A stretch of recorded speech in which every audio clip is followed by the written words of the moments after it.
अस्सलाम वालेकुम, क्या हाल है आप सबका? आई हो बिल्कुल ठीक है, खुश है और मज़े में है। ये मैं आपको दिखाने आई हूँ। आप मुझे कहते हैं मेरी हिजाब कलेक्शन बहुत मज़े की है, तो यहाँ पे ये मेरे हस्बैंड की टाई कलेक्शन चेक करें। रोज़ खड़े हो के ना तो ढूंढते हैं, और अभी जहाँ भी जाए ना तो टाइल्स के पास खड़े हो जाते हैं। तो मैं कहती हूँ ऐसा एक ना और ले लेते हैं टाई ऑर्गेनाइजर, तो आप फिर टाइल्स और कलेक्ट कर लें। फिर उस पर बहुत हम्बल बन के कह देते हैं कि नहीं और नहीं, बस ये काफ़ी है। हाँ, और आज तक मुझे टाई लगानी नहीं आई, ना ही इन्होंने सिखाई है। मैं क्या क्या के थक गई हूँ। हामी की भी टाई ये खुद ही लगाते हैं। ये टास्क आपका शादी भी स्टार्ट हुआ, शादी हुई थी हमारी, तो स्टार्ट हुआ था, आपने एक दफ़ा सिखाई थी, उसके बाद कभी नहीं सिखाई। एक दफा सिखाते हैं और क्या है। नहीं, मुझे नहीं समझ आई थी ना। आपको नई नई तरीके से सिखाया शुरू करो टाई बांधना। अच्छा, और ये भी मेरे हिजाब जो है ना, शुक्र है अल्लाह का, सारे ड्राई हो गए हैं। आज इनको जो प्रेस करने वाले हैं, ये जो दुपट्टे हैं हिजाब यानी कि ये प्रेस कर लूँगी, और ये जो हिजाब कैप्स हैं, हाँ प्रेस तो ये भी करनी पड़ेंगी। पहले बच्चे स्कूल चले जाते हैं, उसके बाद शहजाद अपने ऑफिस चले जाते हैं, और फिर मेरा वर्क स्टार्ट होता है। फिर मैं चेंज वगैरह करती हूँ और रेडी होती हूँ और मेरा डे हो जाता है स्टार्ट। सो शहजाद तो जा रहे हैं। आज का सबसे पहला काम मेरा ये है कि मैंने ये मार्कर्स सॉर्ट करने हैं। सारे मार्कर्स कुछ लिखते हैं कुछ नहीं लिखते, और मिशारी ने सारे एक साथ रखे हुए हैं, तो उसके लिए खुद भी बहुत प्रॉब्लम होता है। तो मैंने साथ साथ इंडिया अलर्ट लगाया हुआ था, साथ साथ मैं इनको सेट कर रही थी।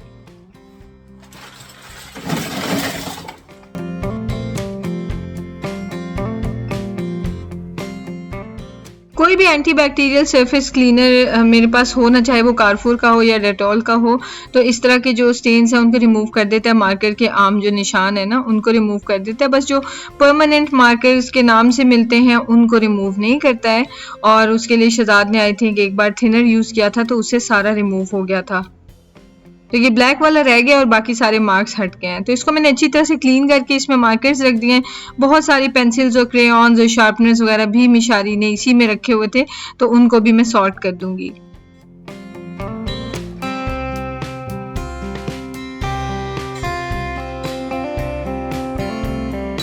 ये देखें, ये सारे मैंने मंगवाए थे ड्रम स्टिक्स, और सारी की सारी पकी हुई आ गई हैं। इतनी फजूल है ये। इसमें से ये 3 निकली हैं, तो इनको मैं पका लूंगी मेरा ख्याल है किसी सब्जी और के साथ मिक्स करके। मुझे तो लग रहा है ये वाली भी ठीक नहीं है। ये देखे ना, ये टूट भी नहीं रही हैं, और पता नहीं मैं इनको पकाऊं या नहीं पकाऊं। अभी मैं जब अपनी देवरानी से मिली थी अभी कुछ दिन पहले, तो मैं उसको यही बोल रही थी कि कारफोर से ना चीज़ें बहुत अच्छी आती हैं, कारफोर से हर सब्जी बिल्कुल फ्रेश आती है। तो ये तो वो ऐसा ही है तभी मैं मंगवाती हूँ। लेकिन ये जो है ना, ये इतनी फजूल आई हैं। उनके पास अगर नहीं थी तो वो बता देते कि ये नहीं है। तो इनके मैं उतारना चाह रही हूँ ये छिलके, लेकिन मजाल है कि कोई छिलका उतर जाए, क्योंकि वो मतलब क्रंची नहीं है और वो बेंड हो रही है इस तरह से। तो मैं छिलके इसके कैसे उतारूं? अंदर से खाली है, पूरी तरह से पकी हुई है ना ये, तो अंदर से तो सो रहा है कि ये देखें इतनी मोटी मोटी तोरी के साइज की भिजवा दी। अब ये अंदर से जैसे गन्ना नहीं होता उतनी हार्ड है, इसको कौन पकाएगा? तो ये हाल है, इसको ट्रैश करने लगी हूँ। रमज़ान की आमद है इंशाल्लाह बहुत जल्द। अल्लाह ताला हम सबको रमज़ान देखना और उसकी बरकतें समेटना और बेइंतहा इबादत करने की तौफीक अता फरमाए, आमीन। और रमज़ान की तैयारी भी करनी है, घर की क्लीनिंग वगैरह करनी शुरू कर दी है मैंने। जहाँ जहाँ मुझे लगता है कि एक्स्ट्रा सामान है उसको मैं देख रही हूँ। जैसे आज मैंने मिशारी के मार्कर्स किया, मिशारी का सारा टॉयज़ एरिया भी क्लीन करूँगी। उसके अलावा जो हमारे ड्रॉर्स में सामान इकट्ठा हुआ होता है उनको भी देखूँगी, तो बिल्कुल नाइस एंड क्लीन हो जाए। उसके बाद कर्टन्स और वॉल्स और ये सारे बल्ब्स लैम्प्स वगैरह इन सब की क्लीनिंग भी स्टार्ट होगी इंशाल्लाह। तो ये मेरे पास मूली के पत्ते थे, तो इनको भी मैं वेस्ट नहीं करती। ये full of vitamin C and antioxidants होते हैं, तो मैंने सोचा कि इनसे मैं रोटियां बना लूंगी। बाकी आज मैं बना रही हूँ आलू गोभी। तो आज बड़ा दिल किया कि बैठ के काम करूँ, खड़े खड़े तो ये काम करती बंदा जो है ना तंग पड़ जाता है, तो बैठने का दिल करता है। तो मैंने सोचा कि आज ये वाले काम बैठ के निपटा लूँ, बाकी काम खड़े खड़े फिर फटाफट से हो जाएंगे। ऑयल में मैंने प्याज ऐड कर दिया और इसको थोड़ा फ्राई कर लूँगी। साथ में इसमें डाल दूँगी ज़ीरा, और उसके बाद टमाटर, जिंजर गार्लिक पेस्ट, नमक, लाल मिर्च और हल्दी जाएगी इसके अंदर। लाल मिर्च तो खैर मैं बहुत कम डालूँगी। तो उसके बाद मैं इसे पकने के लिए रख दूँगी ढक्कन लगा के, और उतनी देर में जो गोभी और आलू वगैरह उनको वॉश कर लूँगी और कटिंग वगैरह कर लूँगी। अभी अभी खाना बन रहा है तो थोड़ी देर बात कर लेते हैं। जो एडॉप्शन से रिलेटेड वीडियो मैंने अपलोड की थी और सब ने एक ही पॉइंट रेज किया, ना महरम ना महरम ना महरम। ऑब्वियसली हम फैमिली हैं तो जाहिर आपको कंसर्न है तो आपने वो पॉइंट रेज किया। अगर हम बेटी अडॉप्ट करते हैं तो अगर ना महरम वाला इशू देखा जाए जो कि इस्लाम में एग्जिस्ट करता है, हम इसको डिनाई नहीं कर सकते, तो वो इशू है शहजाद और बच्चों के लिए, ठीक है, बेबी गर्ल ना महरम हो। उसका सोल्यूशन मेडिकल में है। साइंस इतनी एडवांस हो चुकी है कि ना महरम को भी हम महरम बना सकते हैं मेडिकल एडवांसमेंट की हेल्प से। तो ये टॉपिक तो हो गया क्लोज, बाकी आप अपनी खुद रिसर्च कर लें, ठीक है। अच्छा, दूसरी बात ये कि एक एजम्पशन सब ने एक दूसरे के कमेंट्स देख के मेरा ख्याल है अडेप्ट कर ली, क्योंकि मैंने वीडियो में ऐसा कुछ नहीं कहा था कि शहजाद इसलिए नहीं चाहते कि अभी हम बेबी अडॉप्ट करें क्योंकि वो भी नामहरम वाला इशू है उनको। हर किसी ने यही लिखा कि शहजाद भाई के साथ हैं हम, शहजाद भाई के साथ हैं हम। शहजाद ही हैं जिनको बहुत ज़्यादा बेटी की कमी फील होती है और शहजाद ही कहते हैं हमेशा कि हमने बेबी गर्ल अडॉप्ट करनी है, क्योंकि ये जो इस्लाम में जो इशू है हम इसको भी साइड पे नहीं कर सकते, तो उसका हमने सोल्यूशन डिस्कस कर लिया हुआ है। और वो क्यों मुझे मना करते हैं उसकी एक बहुत सिली रीज़न है, और लेकिन ये उनका मेरे लिए प्यार है। वो ये कहते हैं कि अभी तो टाइम आ रहा है कि जब मिशारी भी अभी 12 बजे आता है घर और तिहामी जो है तकरीबन 3:30 बजे आता है, तो अगले साल इंशाल्लाह जब वो ईयर 1 में होगा मिशारी, तो वो भी फिर एक मिनट मेरे कारपुर से सामान आया है, सामान भी आपको दिखा देती हूँ क्या है। एक तो ये चक्की फ्रेश आटा, ये ख़त्म हो गया था एंटीबैक्टीरियल सरफेस क्लीनर, और तीसरा जो है ये शैम्पू तिहामी के लिए, दैट्स इट। अच्छा, शहजाद को सिर्फ ये इशू है कि मुझे अपने लिए टाइम नहीं मिला, क्योंकि जिस वक्त तिहामी छोटा था फिर वो ग्रेड 1 में चला गया और वो अपने टाइम पे आना शुरू हो गया। उस वक्त सारा टाइम मैं सऊदीया में होती थी तो मैं कहीं भी अकेली निकल के नहीं फिरा करती थी। उस वक्त सऊदी अरब में ये माहौल नहीं था जब तिहामी था। उसके बाद माशाल्लाह से मिशारी भी हो गया हुआ था और 2 साल का था तो हम यहाँ पे आ गए, और उसके बाद फिर उसका स्कूल, उसकी नर्सरी पहले और अब उसका स्कूल, तो 12 बजे मिशारी घर आता है। मेरा बहुत दिल चाहता है, मेरी एक बहुत छोटी सी बेवकूफ़ों वाली एक ख्वाहिश है कि मुझे कैफ़ेज़ में बैठ के लैपटॉप पे अपना काम करना है तो ये ख्वाहिश मेरी बहुत टाइम से है, और बेसिकली ये कि मुझे मॉल्स में अकेले फिरना है, मुझे कोई चीज़ पसंद आ जाए तो मुझे शॉपिंग करनी है। लेकिन मेरी चूँकि यूट्यूब भी है, मेरी एडिटिंग भी है, तो मैं इतनी क्विक नहीं हो सकती कि मैं 9 बजे जाऊँ, 9 बजे मॉल्स खुलते हैं और 12 बजे से पहले मैं घर पहुँचूँ। उसमें मैं अपना आउटिंग नहीं कर सकती, फिर भागे भागे कोई काम करने, कुछ खरीदने जाना है तो जाओ और लेके आ जाओ, वो ये चीज़ हो सकती है क्योंकि यहाँ ट्रैफिक होती है और वो सारा। तो शहजाद का पॉइंट ऑफ व्यू ये है कि अगले साल से इंशाल्लाह तिहामी के साथ ही मिशारी भी 3:30 बजे घर पहुंचा करेगा, तो तुम्हारे पास इनफ टाइम होगा, तुम अकेली होगी, सारा दिन तुम फिरती रहो, तुम जहाँ जहाँ मर्जी जाओ, तुम अपनी लाइफ को एंजॉय करो।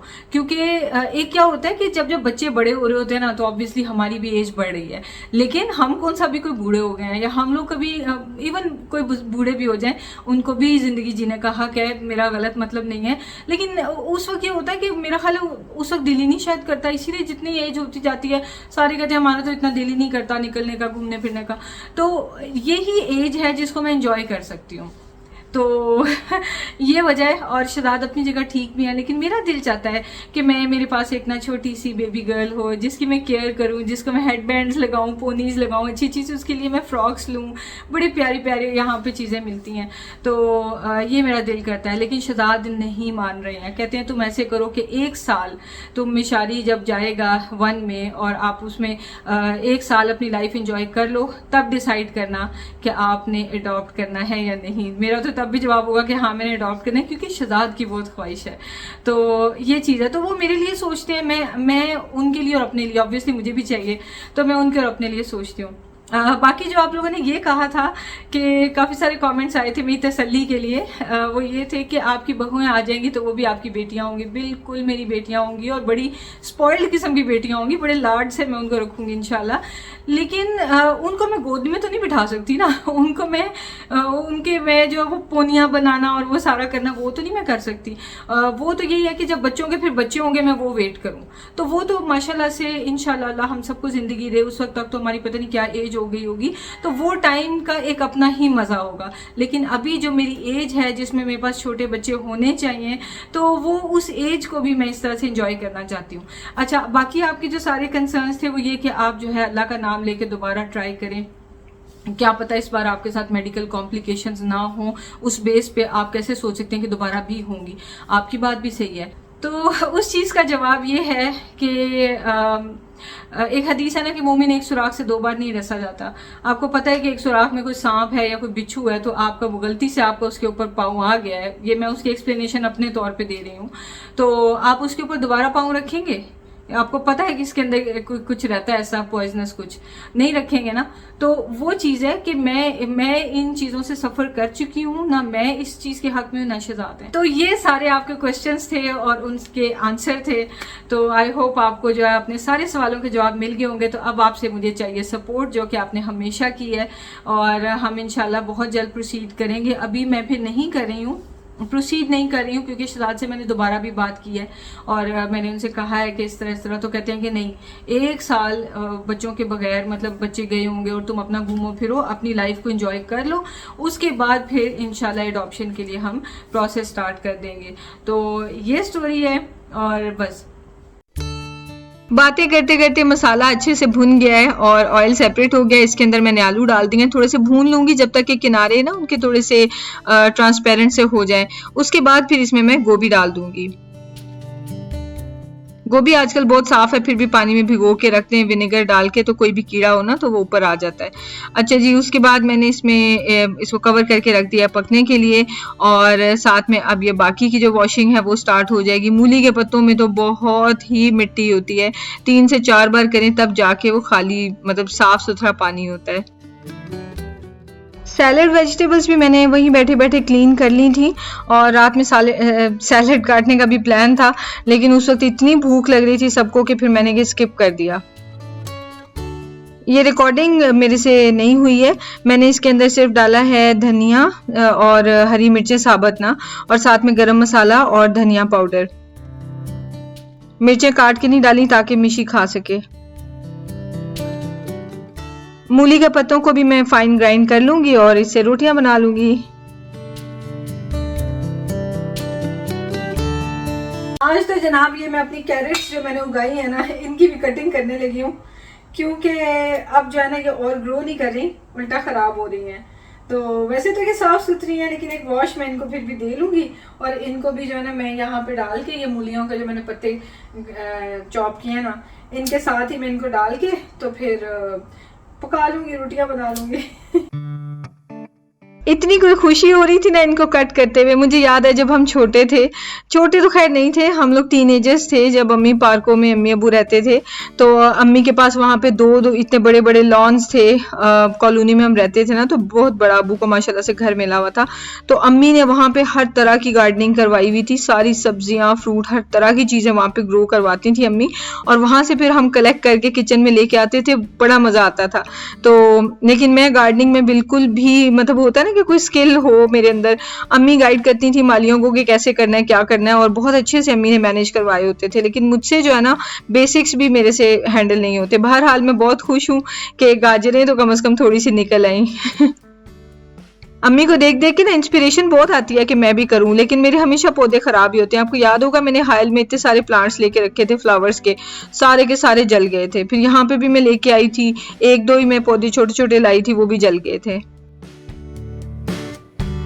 कोर्ट ने इश्ताहारी मफरूर मुजरिम करार दिया था और मनी लॉन्ड्रिंग के ये मुजरिम करार कंडेमनेशन की गई आलमी रहनुमा कि वो कमरा अदालत में जाए। चलें जी, शाम हो गई थी, शहजाद आ गए थे और मैंने रोटियां बनाई और साथ में शामी कबाब बनाए। और शामी कबाब ये वही है कुछ दिन पहले मैंने बना के जो फ्रीज किए थे ना।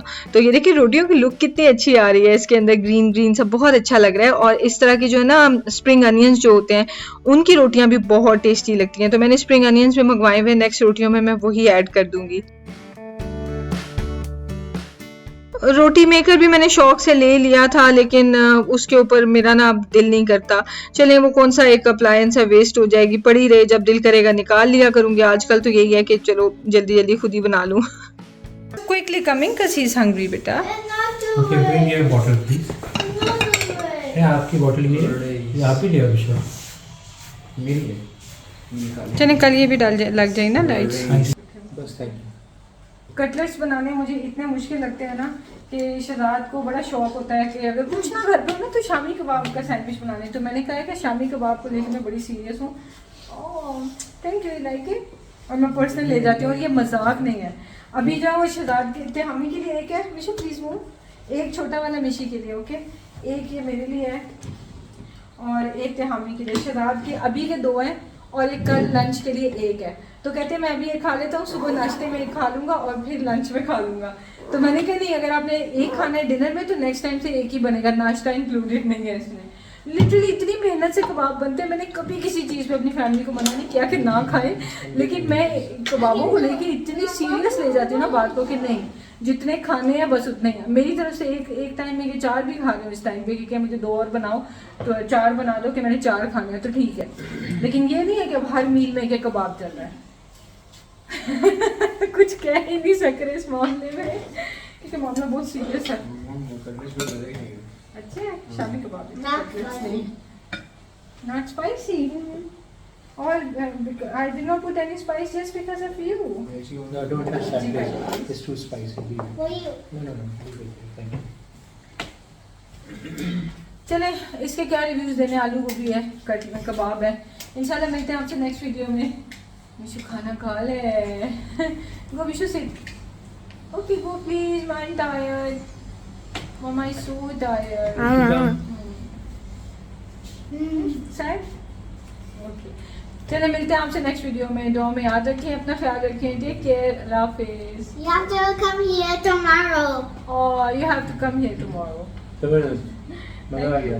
अच्छा मैंने Mama, देखा कबाब देखते गिर गया। डर के हमारे हाथ से कबाब चुप गया।